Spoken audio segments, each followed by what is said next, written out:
Earlier this year, Jeep entered the red-hot 7-passenger crossover market with the new Jeep Grand Cherokee L. It's built on an all-new platform and is the first 7-seater Grand Cherokee ever. We just spent a week with it, so let's take a look at the exterior, interior, and talk about how it drives.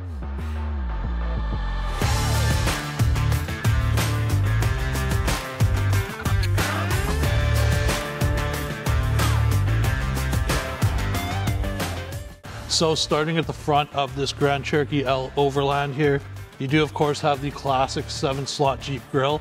It does have a forward-facing camera for the 360-degree camera system, along with a night vision camera here. Coming down, you've got your radar cruise sensor nicely integrated, chrome tow hooks, and your park sensors nicely integrated and hidden into the bumper as well. It does have full LED lighting, so we've got LED headlights with an LED signature. And coming along the side, you've got your 20-inch aluminum wheels. All the body cladding is body color on the Overland. You do have black mirror caps, a nice chrome trim that goes actually all the way around the vehicle. And something that's new that I really like is it does have passive entry on all 4 doors. So as long as you've got the key in your pocket, you can even open the back doors just by touching and locking them there. And coming along back, you got these nice slim LED taillights, your Grand Cherokee L and Overland badging, Jeep badge here, some nice chrome trim in the bumper, and you do have built-in exhaust tips in the bumper. Of course, it is a power-operated hatch. You've got a decent amount of space with the 3rd row up. You also do have some extra storage here under the floor.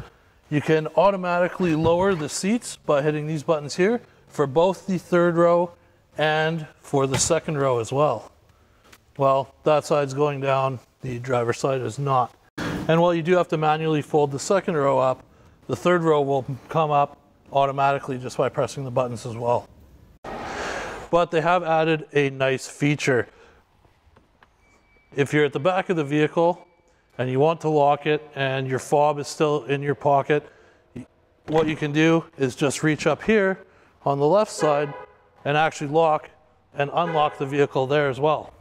So hopping into the Grand Cherokee L here, they have done an absolutely amazing job with this interior. So you've got premium quality materials everywhere. You have a fully digital cluster, a heads-up display, 10.1-inch Uconnect 5 system, your hard buttons for heated seats, heated steering wheel, ventilated seats, along with your climate control underneath there. One thing that I have here, knock on it, would be this piano black. I just don't like it. This vehicle's only got 4,000 kilometers on it. It's already scratched up. It gets very dusty really easily, so I'm not a huge fan of that. Now, coming to the Uconnect 5 display, it does work very well. It's been a little glitchy over the last week we've had with it though, to be honest with you guys. The screen has flashed a couple times and the backup camera last night just refused to work. It's back working now, but before it was just giving us a blue screen. So you do have a 360-degree view of the vehicle here, along with your backup camera. You can go to wide rear, wide front, narrow front with the 360. This is just blacked out here just because the driver's door is open. I do have a light shining through. Then you can go to your full backup camera, or you can go to your front camera and you can hit that to clean the camera as well if it gets dirty and you can't see. Just a nice little touch there. You do of course have your navigation maps or TomTom maps on the new Uconnect 5 system.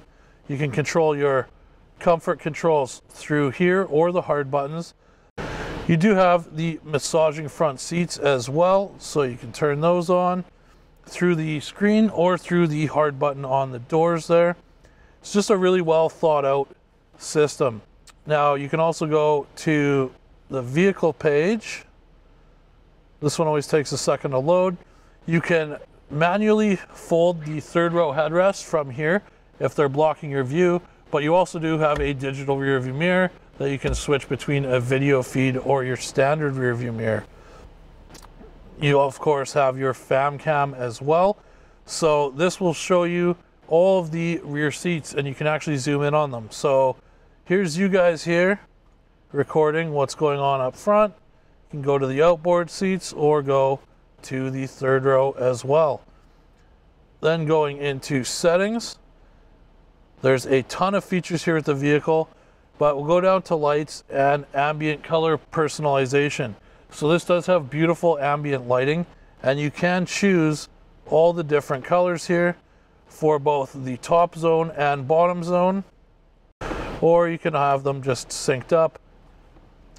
Looks really nice at night. I think they did a really good job with the ambient lighting there. You've got a compartment here that opens up, has two USBs, two USB-Cs, a 12-volt, and a wireless charger.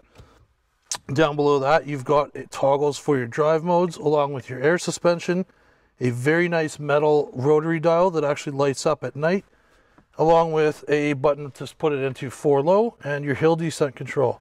Behind that, you also do have 2 more cup holders, and you've got some small storage in the upper cubby and a large storage area in the lower cubby of the center console. The door panels are also very nice materials. You've got memory seats for the driver and passenger. These seats are very, very comfortable, and it's just overall a really nice place to be. You've got a large panoramic sunroof as well. Let's hop in the back and take a look at rear seat space. All right, so hopping into the middle row here in the Grand Cherokee L, nice and easy through these very large rear doors. This seat does slide as well. As you can see, all the way back, I've got still quite a bit of legroom. I'm 6'1" with a 32-inch inseam. You do have manual window shades here in the back. Nice ambient lighting continues through the back. You do have dual zone climate for the middle row as well. 2 vents here, 115 volt, along with 2 USBs and USB-Cs, and some storage pockets there. You also do get a nice fold down armrest with cup holders, and the middle seats also do recline. So let's hop into the third row and see if I fit. Now, a nice touch that they've actually taken from, I believe the Volkswagen Atlas is the only other one that does this. To get into the third row, you lift this up here and the whole seat tilts forward. Now, what's this good for? If you have a car seat or a baby seat here, you don't actually have to take it out to get into the middle row. And then it just slides right up like that. And let's see if I fit. I'm just going to move that seat right there so you guys can see. And as you can see, I still have tons of room. I've got some headroom here as well.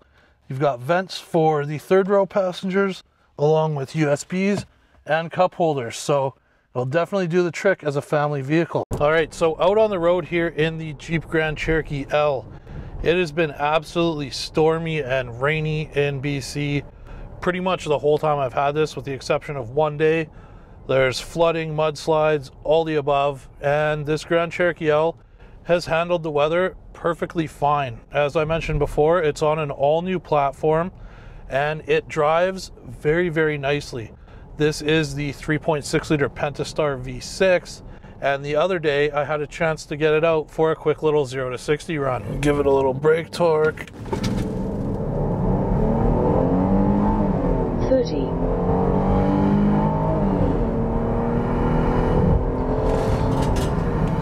So there you go, guys, 8.2 seconds, 0 to 60 miles an hour. Not a bad result at all, especially considering I had about 200 pounds of camera gear in the back of the vehicle. It's not going to set the world on fire, but it does perform admirably well for what it is. I will say the V6 feels strong around town at low speeds. It's quite torquey, but at highway speeds, it definitely lacks in the passing power department. If it was my choice, I would probably go with the 5.7 liter Hemi. Overall, the cabin is very quiet. Under full throttle, you do get a bit of noise from that V6. But it's not terrible. Now, you do have the full suite of driver safety features here and convenience features as well. Got my heads-up display here in the windshield. It's reconfigurable. I really like that. It's nice to not to have to take your eyes off the road. You also have a fully digital instrument cluster here. Now, there's a few different ways to view it. I like having the map up on the display here. You can also set it so the gauges are digital, so it just gives you a digital readout up top. but it's a nice system overall. It does also have the night vision, so I'm gonna bring this up right now. We have had a couple issues with the night vision on this, so every time I've driven this on the highway in the rain, after about 10 minutes of driving, I'll get a message up here that the night vision's not available due to the camera being blocked.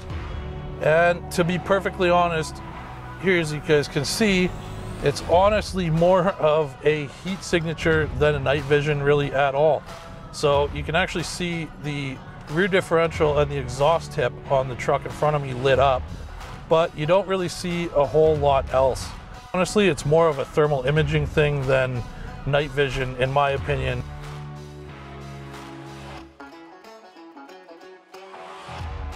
Another feature of the Grand Cherokee L, which it debuted for the Jeep brand, is the active drive assist.